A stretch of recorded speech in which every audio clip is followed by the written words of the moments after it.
Hello, everybody. Hope you're all doing well. Welcome back to the PT Launch Lab podcast. I'm Callum, I'm Ryan. and today is the second podcast, and I'm so glad that it's not as warm anymore. Yeah. I don't know if anyone watched when they watched the first one. A couple of times when it zoomed in, Yeah. they could see the fucking sweat line all So across the top of the head. So we actually did the introduction again after. So it looked like we'd started sweating and then we dried off and then we were back sweating again. Yeah, because the first segment of the video was actually the end of the second bit, and then we put the first bit last, and then we just looked fresh. But we've not done that today. Hopefully, this podcast's a bit smoother as well. Like we were saying last time, it's a trial phase for us as well. We're enjoying it. Like we're just literally doing this because we love it. We're hoping to help other people who've just started with the PT journey as well. But we're just going to keep getting better as well as we go along. Hopefully things will run smoother. We've got a bit more topics and pathway to run off today. So hopefully it'll lead to an even better podcast and we'll keep improving each time. Yeah, and the main message we always say is we're still a work in progress, and I think this is why it's important to work with people while we're going through our journey, because everybody wants to look up something, oh, they've done it all. Well, we're also doing other stuff as well, and we want to get better at what we're doing, and if anything, it's all about self-improvement, so that's what the path that we're on. It's kind of like I said last time, actually, it's kind of like we're starting at the same time as the viewers or the learners. We're all starting at the same time. So as we're starting this, people are starting to try and build their client base. So it'd be interesting to see both sides grow as well. So. Absolutely. So what are we going to cover today, right? We've got so firstly, we're going to start off what's involved in the course, because ultimately this is what we're trying to push is why the PT course is important and also what's involved, what it entails. So I'll let Callum is the main teacher for the courses. So I'll let you take the lead on this one, mate. Okay. So what I wanted to mainly cover today is if you are somebody who's coming fresh onto the course, as in you're qualifying as a PT, the first stage that you go through is your level 3 diploma. So we provide our level 3 diploma via NCFE, and in that course there are 12 subjects, and most of the topics are going to be covered online. So we have a really good learning platform with Merv EdTech, and through that you get a lot of the theory side. It's a little bit easier to digest. We break it down and actually make it a little bit more enjoyable, because we went through a stage of where we were just doing workbooks, and these could be, via Microsoft Word or whatever people use now. And we found that obviously we've done it before, and we did that years ago, and people are still using the same methods with workbooks. So we've used a little bit more of a latest method, and what you're going to learn is those 12 topics. So we're going to cover stuff like anatomy and physiology, also applied anatomy and physiology. So how does exercise affect the body in certain ways? Then you're going to go over stuff like customer experience. How can we maximize customer experience in the gym? So for instance, it's all about personal presentation, hygiene, how you actually greet customers, how you greet potential clients. Because if you're going to look at going on into the commercial space, you're going to be in front of potential clients at all times. So you need to work on that communication side of things, also presenting yourself, making yourself look approachable, because that's something that I had to personally learn. Because a lot of people tell me before I did this, I look like someone who doesn't want to talk to anyone. And then I had a child, and then it still looks like that from time to time, but I do adjust it. And then moving stuff like playing the gym, what exercise you're going to do with your clients, programming, stuff like that. Also nutrition. And then we end with the business plan, and this is the fun bit. When we do the business plan, it's the last topic of the course. That will give you a first run at what it'd be like to plan your business before you move into the PT Launch Lab. And what it gives you an idea is you're supposed to not really have an idea how to do it, and you sort of a little bit sketchy, and you try some stuff. Because what I want people to do is go back to that business plan at the end of the PT Launch Lab, or when they feel confident, and go, right, I'm going to redo this in my own way. And that was going to be one of the questions that I'm going to ask you, Callum, actually. What separates us from any other course? I think we just care, because And I'm not saying this about every provider out there. Obviously, there are some good providers and they provide a great course, but no one really looks after you qualify. It's one of those things that I think it happens in a lot of education. You know, you get a certificate or your diploma, whatever, and you don't really have the aftercare. What do I do with this now? And that is the main reason why the PT Launch Lab was born. Yep. And I think that's what happens, especially with the big corporate businesses, is that everyone was just a number, and you go through each form each time. There's not much personal help as well, and that's what we're trying to pride ourselves on, is the interaction phase and the community. The more online moves on and progresses, the more AI is involved. There's more automated generated systems, and we want to keep that personal touch. So I think that's what's going to be what separates us. Obviously, doing the podcast and stuff is what's going to build a community then, and people will be on different parts of the journey, but still be able to ask each other as well, not just asking us. And I think that's what's going to definitely separate us. Obviously, we've got the after plan as well, since the aftercare to being a fully qualified PT. What are we going to do after that? Because the things used on the course are brilliant. You need to know them. It's mandatory. It needs to be done. But is it going to help you get the clients after? Probably not. It's all right knowing the knowledge, but it's how you're going to actually go and interact with another person. So you can't have one without the other. Yeah, one's got to complement the other. And the best part about it is we've already got a little bit of growing community already happening. And we've worked with a lot of these people already to get them through the qualification. Some have come in to refresh, they're already PTs. And what I love about it is they're coming in with their ideas, what they want to do, they just don't know how to apply it. You know, we've got people with different niches.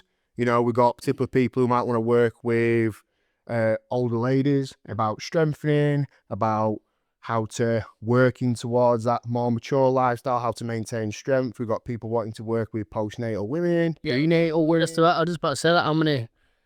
How many do you think we can list off right now of obviously pre and postnatal, with pregnancies? You've got weight loss, fat loss journeys.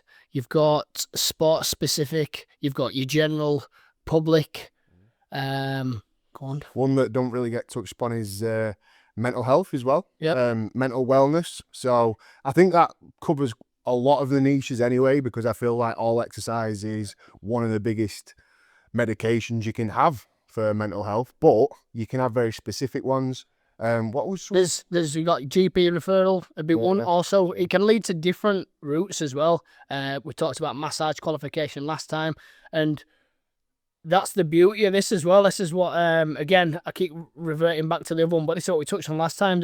It leads you down a path that you're unexpected. I don't know if you've heard of is it Shredfast in Liverpool? Yeah.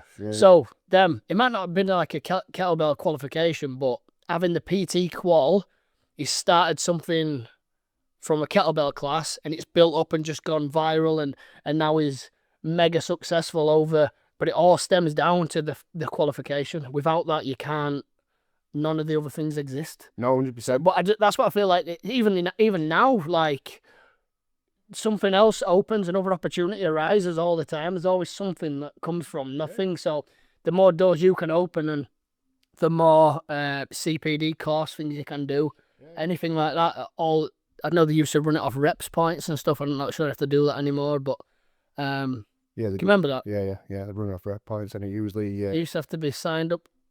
Yeah. You don't need to do that anymore, do you? No. Do you know what? A lot of the time, what you'll find is most of the online coaches out there nowadays not got a qualification whatsoever. They've just gone straight into online coaching. Yeah. And yes, the PT Launch Lab is also focused on getting you being an online coach. But, and I think you agree with this, if you weren't a personal trainer to start, if you weren't working face-to-face with people and building that emotional intelligence of how actually people work, you're not going to do very well as an online coach. And you know what?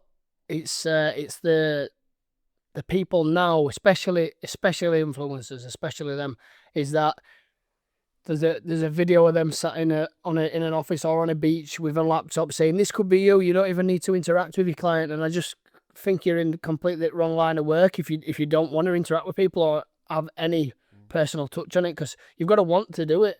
Like, you've got to want to do it. It's not just any other job. Like, clients are hard to come by and they're easy to lose as well, unless you're 100% involved and you're 100% dedicated and passionate. I've talked about hours of work that are unpaid. Sometimes just the messages. I'm not getting paid for the messages, but if you need me and I'm free and you've messaged me, I want to answer you back. Especially that's what I built the foundations of all my sort of career on. Is still been able to help out sort of any time of day. As long as I were free and I want to sleep, I was there ready to help, and I've put countless hours in to try and make it people feel like I'm approachable and I'm there to help. And I think that's what builds the strongest bond. Yeah, and that's one of the biggest things you'll ever have in success as being a trainer, online coach, is just caring. I think a lot of people that seek out personal trainers and coaches and stuff like that, they feel more comfortable with someone that actually cares about the stuff that they want to do. And this is all part of life. Most of the people that I trained end up being really good friends, you know, and we end up catching up over absolutely anything. We're not even training that week, but they're still texting me, ringing me, whatever. This is what it's all about: building relationships and actually getting to know those people. You know what, the woman Jen, if you won't mind me calling out, she actually uses this room for counselling as well. But I actually met her from teaching a boot camp. Must have been 10, 12 years ago, and we're still like dead close. And some of that group still are members at our gym now. Yeah. And this we're talking 12 years later, and that whichever gym I've ever moved to, whether I were working in someone else's gym or I've had my own, this is my second gym now. They've always followed, and that's the biggest proof of that personal touch is important, because they will follow you if they love you and see what you're about and see how much effort you've put in, and especially when they see where you've come from and how many hours you've put in, and just again the endless amount of time that you put into help people and chat to them, and not just as soon as you've done with your session, like if you walk past that person, still been interested, not just in the paying slot. So, and the best part about it as well, it's free, right? Yeah. You could spend money on all these apps, tools, Canva packs, you know, all these technology to help you be a better trainer. That's the free bit, caring, because that will pay you back more over time than every other, because every client that you treat right will probably bring another client. That client will recommend you to another person. Yeah. So it's a really free tool, and it's actually really easy. Just actually be interested in the people that you're working with, and that'll bring more people that are interested in working with you, and it just builds this space. And I think the best part about the fact at the Ultimate Shred Academy, at the gym itself, is everybody here really gets on with one another. Yeah. Like, it's never a dull scene. That's actually almost like the sales pitch almost. So when people come in, the boxing gym alone is the most intimidating gym you'll ever go in, because you know everyone in there really, like, they're like almost saying I like to fight, which is not the case. It's a sport, it's a discipline. But going into a gym, you don't obviously think that, and you'll feel a little bit intimidated. Going into any gym's intimidating, but going into a boxing gym where you're most likely going to actually spar or interact with that person through punching or whatever. But in here, this is what the first thing I tell you to them is, come down, you'll love it. Everyone's dead nice. Everyone will look after you. Everyone will bring their level down to your level if need be. And I think that is important. It's important all the way down the line, whether it's for you personally with a one-to-one client, or if it's a group, or if it's in your gym. It's trying to have the right people around you, the right community, set the standards as well. Make sure everybody knows that, to look after people, and make sure you have words with everyone. And this is Dale is new to the class. Make sure we all give him a warm welcome. Make sure everyone treats him nice. It's his first time. He's obviously going to be nervous, so let's make him feel at home. Yeah, it's one of the best parts about the job, and it's the job that pays you back as well, because if you actually care and you invite these people, you just create an environment that people want to do better. Like, it almost happens as a catalyst. If you bring a welcoming environment to people, they'll just do better naturally, and you just create that. It's the best part, and probably leads into the next bit. So, topic of the day: what makes a good PT versus a bad PT? Right. Should we start on bad first? Always go bad first. Always. So my first one would be slating other PTs, right? And more so slating other training methods. And I mean, you'll get it now with, it used to be, say, CrossFit. Let's use CrossFit for example. Like, everyone were quick to say that's the only way to train, but then people are also quick to say it's bad for you.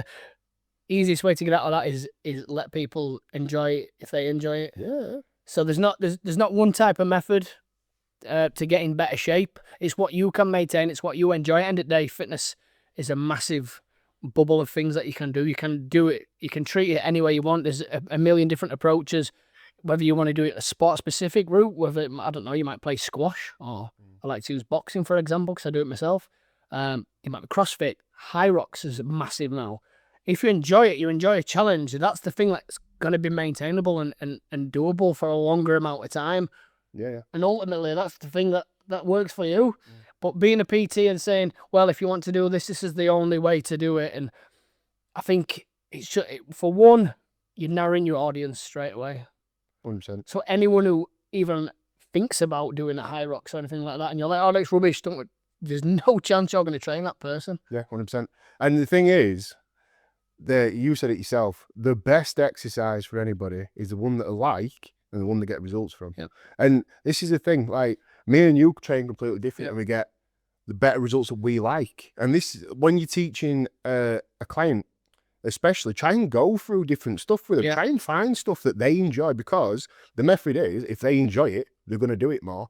The more exercise you do, the better you get, more results Well, you get. the amount of people that I train who started doing weights, want to get a little bit of a summer body, beach body, and then all of a sudden they go, I might try a little bit of boxing, and then they try boxing and they love that, and then they might say, I'm writing to be running now, so I'm gonna, and you've got to be changing with them and let them know that we've all done it ourselves as well. You're always trying to find the thing that suits you best, so go with it as well. Obviously, be prepared to give them the advice which you think's best. If someone's dead into running, obviously just running alone, you want to add a little bit of resistance training, for example. So be vocal about that, but don't tell them it's the only thing that they can do, or you need this or you need to do that. No one needs to do anything. Let them do what they enjoy. Obviously, your encouragement and your advice means a lot to them as well. So make sure they're doing the right things and they're ticking the right boxes, and still give your input to say how they're going to achieve it to best standard or the faster pace or whatever. But at the end of the day, they're the ones paying you. They want to be able to do the things they want to do, and they want your input to help them get to that place as well. Absolutely. And this is not like a grind my gears moment, but what I hate the most and what I think is a bad value as a PT is one that does the actual mirror opposite and actually does nothing with any structure whatsoever.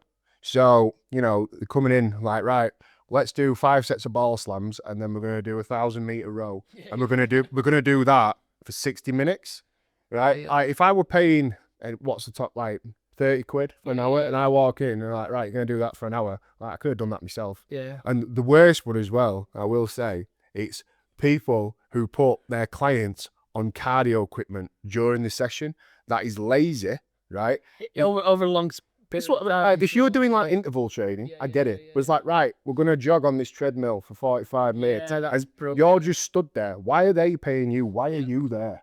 We mentioned that last time. Is why you're involved. Obviously, if you're setting on with a program, you might be taking them through session 1, and you might say, right, this is what we're going to do. This is what I'm asking over the next couple of weeks. But it's definitely not something that you want to stay on. No, it's yeah. I've seen that a couple of times, and I don't want to say what commercial gyms do that. And I've seen a few in there, and sometimes I just look and I just think, yeah, I feel like I've wasted my money. Yeah, I'm not even there. Yeah, 100%. I think all PTs have got their own ways of doing it, and I think that's where the clients will drop into them brackets as well, where they think, oh yeah, he works for me or he don't work for me. Some are a bit more laid back. Others might be like someone from Marines who's shouting at you, and people might love that, other people might not. So I feel like we're all a little bit different, which is good. I definitely think you need to keep it interesting though. Have definitely some direction in your training, like Callum said, and I know exactly what Callum's saying is it's like pissing wind. It's just made up. They're coming in. You're never going to see good progress because you can't really see the numbers changing. We all like a beast in every now and again. Don't get me wrong. It's nice to come in and just get flatlined with loads of hard exercises. But whether it's a little change in medicine ball weight or a different speed on the treadmill, as long as you're seeing some form of progression, then that's what's going to lead to the results, I think. 100%. So the opposite side of them, what makes a good PT? I think, do you know what? Mainly things we've been saying, be open-minded. Definitely being open-minded. What you said last pod, so make sure you go back and watch that. Is not being an expert in everything. Yep. If someone come to you in here and they wanted to get better at boxing, right, you wouldn't say, right, I'm going to teach you, train you for a fight. You'd pass them to me. If someone come in here to say that they wanted to improve the strength, compound lifts, using it as this as an example, I would not take on that client. If I've got someone in there who I think's more qualified or has got the better training method for it, I'll pass them on. Don't hold on to clients, because again, that leads back to the same thing as we want the best interest for them. We're not trying to money grab, but it does swing around arts, and other PTs appreciate that. And you'd like to think that they'd return the favour as well. Yeah. That's I like what you're saying about that. And the thing is, the clients will love you more. So I learned this. If you don't know something that a client's asking you, don't bullshit them. Don't give them an answer that you just think at you because you know they won't actually call you out on it. Say, I'm not actually sure about that, but when you come in for your next session, I will know. Yeah. And go away and do the research, because the best part about this job, and I think it happens in any profession, is you don't know everything, but you've got the opportunity to find out. I think that's great topic. Just talk about on its own is you're always learning. Yep. All the time. You're always learning, like especially in this job, like through. There's never a day I don't come in and I see one other PT's doing something, and what you'll find as well, whether it's a drill or it's an exercise that you've not seen, you'll always find that you sort of put your own spin on it anyway, or you start looking at it through your experience. You'll think, I think that'd be good as a drop set, or I think that'd be good if I had punching up punch bag in between this footwork. And I think everyone puts their own spin on it, but again, you're adding. And I've always been a learner through watching the experience. So especially back in my younger days and earlier on in career, where I was watching the other PTs, the experienced PTs, and I like to do that. Other than like the YouTube method, I know it's going to be completely different now because this is like 15 years ago, where you could just speak in confidence as well. Like sometimes, like if someone said, "Oh, what do I do for this?" and you just said something with the most confidence ever, and they believe you because you were their only source of information. Whereas now, you could tell them, you can look the part, be super confident, and be like, "Right, this is it. This is exactly how it is. Do this, da da da." And then they go outside and put it on ChatGPT, and you bullshit. Yeah. So I think it's definitely important now, more so than ever, to make sure you know what you're talking about. Do your research, or say, I'm not 100% sure, or I can have a look. I'll research it for you, and I'll give you my input on it, or whatever. But definitely, you can't really get away with blagging it nowadays, can you? No. And like going back to the bit about when asking or trying to find out, do you know who the best is at it? And I absolutely love him for it. Yeah. Neil Wayne, the governor, right? Whenever he sees people doing something, so for instance, the other day I was deadlifting and I was doing a specific way that he's not done before. So he asked me, why do you do that? What's the method behind it? And instead of going, well, I don't do it like that, I do it like this. Yeah. Right? He just went, oh, that's actually pretty cool. Yeah. And do you know what I mean? I like that. Yeah, for anyone who doesn't know Neil Wayne, who's listened to it and not in the local area, he's been in the job longer than us, but I think he had his own gym for 10 years. He's been doing the boxing and MMA or something for the last 20 years. So super qualified to talk about anything, and to still be asking questions is what it's all about, really. Constantly growing and getting people's input, and obviously applying it to your own training or your clients' training as well. So yeah, and I think the main takeaways today is be curious, and just because you don't know something, doesn't mean that you can't find out. There's always way. You got the internet at your disposal, and this is the thing I will tell you about the course as well. Yes, we provide learning materials. Yes, we have videos. Yes, we have this, but use the internet as well. If there's something in there that you don't understand and you want to learn more about, this will build your tool belt as a personal trainer, is to research into it and because you've got to understand it the way you'd understand it, and to be able to relay that information. And so when you do that, it's a really good tool to have. And that's the thing. It's not like we're not following the school procedure where you're in history and it says, well, can you name the last 3 queens of whatever country, when you don't need to memorize it anymore. You've got you've got go on, you've got the internet all the time. You've got the internet. You've got chat GPTs. You've got anything to research the answers now. So we actually would recommend and say, yeah, definitely use them, because that's what you're going to use moving forward, whether it's to find out new facts or new research into your own training development as well. Absolutely. And so we'll close it off then. Yep. Make sure you like, subscribe. Every week we're uploading videos. Follow us on Instagram as well, where you can find updates about the new courses, about all the email chains that are going to be coming to you with new offers. And we will see you on the next one. We will be releasing a video every Saturday, guys. So make sure, like Callum said, like, subscribe. Thank you all.